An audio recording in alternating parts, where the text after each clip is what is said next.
What's going on, guys? It's Jimmy here with your $600 second stimulus check update and your $2,000 third stimulus check update.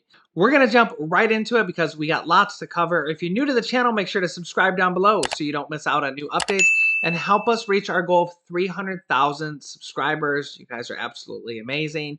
And give this video a like. It really helps out our channel. Let's jump right in. We've got a lot to cover. First up, Dr. Fauci says we have to assume now that the UK mutant virus strain of COVID-19 can actually cause more damage. Good to be with you.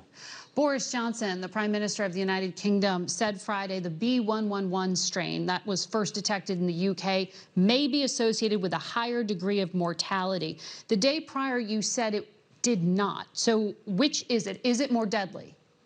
Well, the data that came out was after they had been saying all along that it did not appear to be more deadly. So that's where we got that information. But when the British investigators looked more closely at the death rate of a certain age group, they found that it was 1 per 1,000, we'll say, and then it went up to 1.3 per 1,000 in a certain group. So that's a significant increase. So the most recent data is in accord with what the Brits are saying. We want to look at the data ourselves, but we have every reason to believe them. They're a very competent group. So we need to assume now that what has been circulating dominantly in the UK does have a certain degree of increase in what we call virulence, namely the power of the virus to cause more damage, including death. And the new Surgeon General nominee says getting to herd immunity in the United States before the next school year in the fall would be a very ambitious goal. And finally, can we get to herd immunity before the next school year begins in September? Well, I think that's an ambitious goal. I think we can see improvement. I think we can see reductions in cases and hospitalizations and deaths. I think we can see many more people immunized. But I think what's important here, rather than focusing on a specific number in terms of percentage of the population for herd immunity, is to recognize that the more people we vaccinate, the better we will do. The fewer outbreaks we will see, the sooner we can get back to our way of life. And that's what we've got to focus on right now. That means each and every one of us has to think about how we can dispel misinformation, make sure our family and friends have the right information. It means as soon as possible is when the categories are open to us that we make an appointment and go get vaccinated ourselves. If we do these things and if we continue to work on taking the safety precautions like masking and avoiding indoor gatherings with people outside your household, then I think we can be on a path to not only turning the pandemic around, but most importantly, getting our schools open, our workplaces back up and running, and regaining our way of life.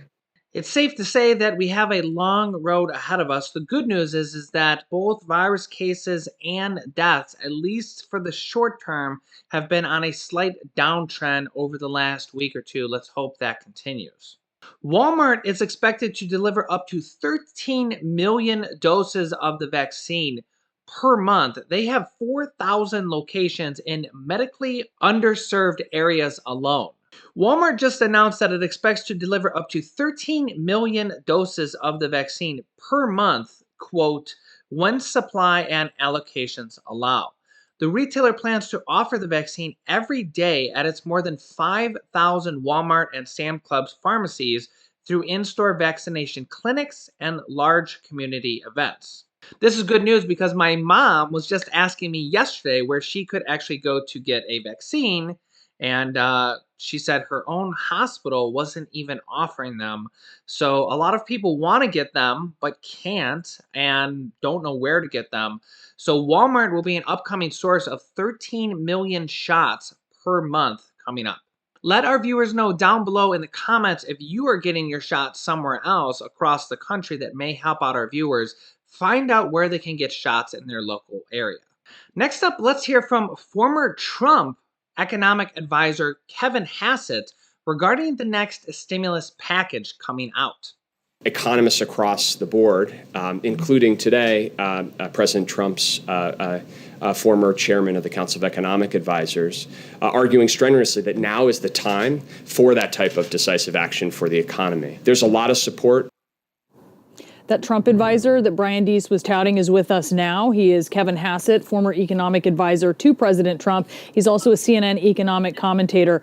I mean, he was there from the White House briefing room podium, Kevin, touting that you are someone who approves of this $2 trillion plan. But early indications from Senate Republicans is they are not. So what do you say to that? Well, I think that let's take a step back.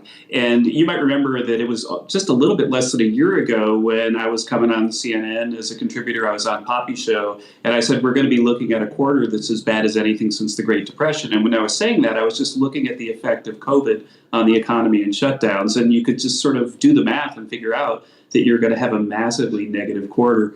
Now, the sad thing is that if you look at the real-time data, that you can see lots of signs that people are starting to hunker down a lot. I think it's because the prevalence is high, but also because with the vaccine coming, if you sort of hide in your basement for 3 weeks, then you might have made it to the other side.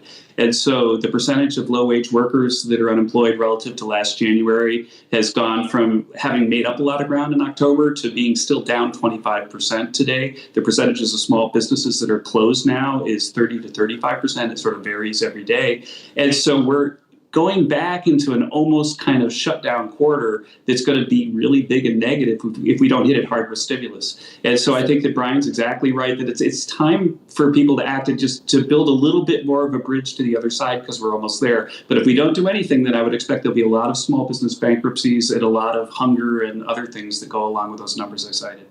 So, I mean, those are not, it's not difficult to imagine that happening.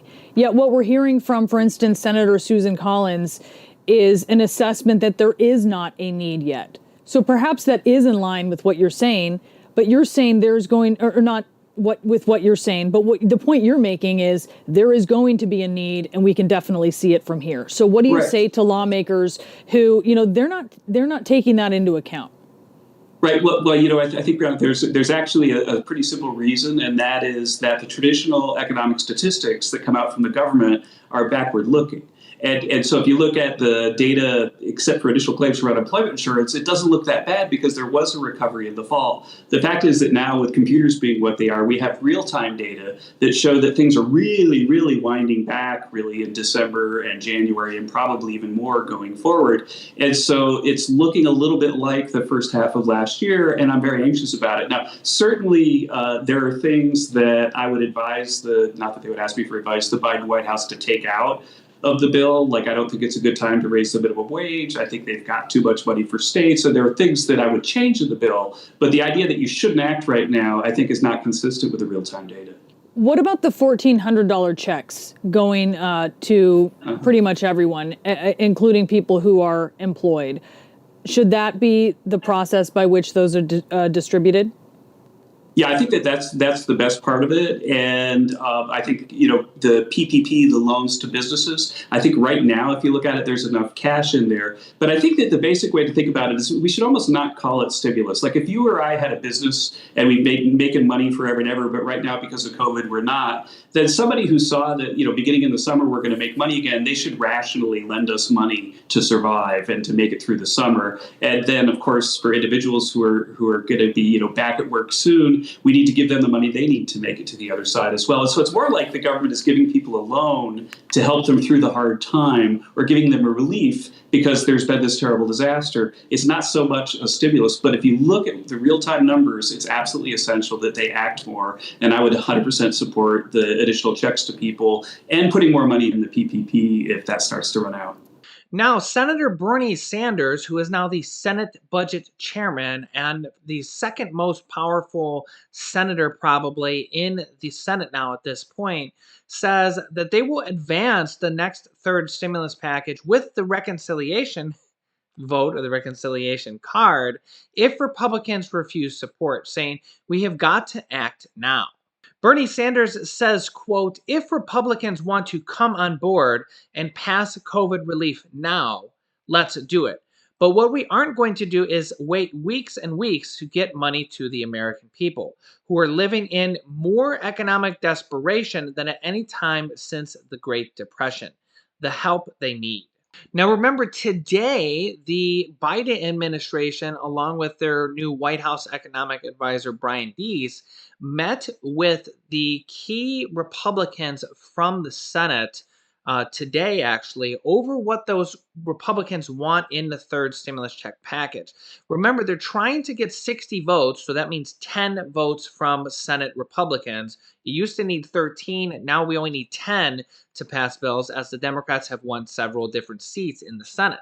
However, Bernie Sanders and Senate Majority Leader now Chuck Schumer are saying that if the Republicans don't come along with voting yes on the bill, they need 10 Republicans out of 50 Republicans to say yes to this third stimulus package, which we're expecting to get the package this week, this upcoming week. I know today's Sunday, but this upcoming week, they're expecting to get the package this week. That's why they met with the Republicans today to see what provisions the Republicans would want in there to basically pass it with some Republican support.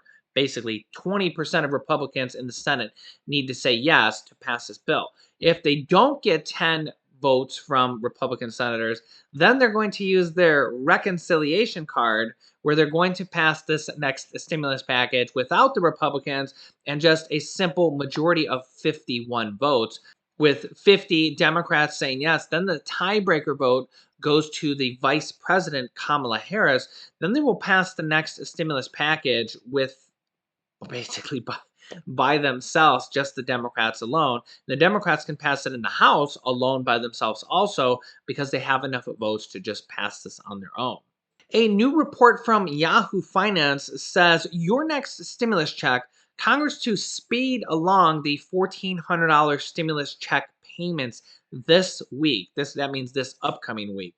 So we are likely to get the third stimulus check package bill this week, which will be very important because we'll get all the details of the stimulus checks, the unemployment, the third round of mortgage and rental assistance, all the different buckets of money, the $1,400 up to $1,400 per week of COVID sick leave. So if you have the virus, or you have to take care of a child, or anybody in your family has the virus, and you have to stay off of work and either quarantine or help them, you can get up to $1,400 paid sick leave per week because of you. But you have the virus, you have to help somebody from the virus. That's just one of the provisions in this next stimulus package, along with the new talk that they're going to increase the child tax credit or turn it into a monthly stimulus check, which basically the Democrats want to increase the child tax credit from $2,000 to $3,000, which is a 50% increase. And instead of making it a child tax credit, they may actually pay it to you in a monthly stimulus check of $250 per month per child over the age of 6, and actually $300 per month or $3,600 per child that is under the age of 6. So they want to increase this and make it so it's not just a tax credit, but actually could be deposited into your bank account, similar to, say, a SNAP benefit or a Social Security benefit check that you get every single month. You may be able to get your tax refund in the form of a stimulus check every single month on between $250 to $300 per month per child from this new proposal that Democrats are drafting right now. This is just one of the what I call different buckets of money that is we're getting light of, we're getting more information of, that is either going to be coming out in this new package this week or possibly in standalone bills along with student loan forgiveness and the Social Security increases. There's multiple Social Security increases that we've discussed on this channel over the last few days. Number one, the Biden administration and Senator Warren and Senate Majority Leader Chuck Schumer are all in favor of a $200 per month Social Security increase for all Social Security, SSI, SSDI, VA, railroad benefits, $200 per month increase. That is basically all those guys are in for. They also want to raise Social Security in different capacities, 20% if you're a widow or widower, 5% additional if you've been on Social Security for over 20 years, and also a possible higher increase on the yearly increase, and possibly putting it to a different index, which would actually increase the amount that you guys will get as opposed to the small yearly increases that you guys are used to right now. I will be keeping you updated on all of these things, as well as the mortgage and rent assistance, which is going to be coming out here within a matter of possibly hours or very short days. We're going to be having breaking news on mortgage and rental assistance. I'm getting new information by the hour, so make sure not to miss out on any videos. I will have an 11 p.m. video for you tonight and over the next few days. Our normal videos every day are at 10 a.m., 3 p.m., and 8 p.m. Eastern Standard Time. And because there's so much breaking information, there will be an 11 p.m. video every single night, 11 p.m. Eastern. If you're West Coast, that'll be 8 p.m. So you have to tune into that video. You won't get a notification. So just remember 11 p.m. every night in addition to the normal ones. The easiest way is to subscribe down below, which is free. Click the bell icon to all notifications. You'll get notifications for at least the 3 videos of the day. The 11 p.m. you just have to tune into. I will see you guys in the next video at 11 p.m. You can click this top video here to watch my newest stimulus check video next. And this video teaches you how to start your own business selling products on Amazon FBA, where I have a program where I teach people how to replace their 9-to-5 income selling products on Amazon. Click on one of those videos to watch them next. Thanks, guys, and I will see you in the next video.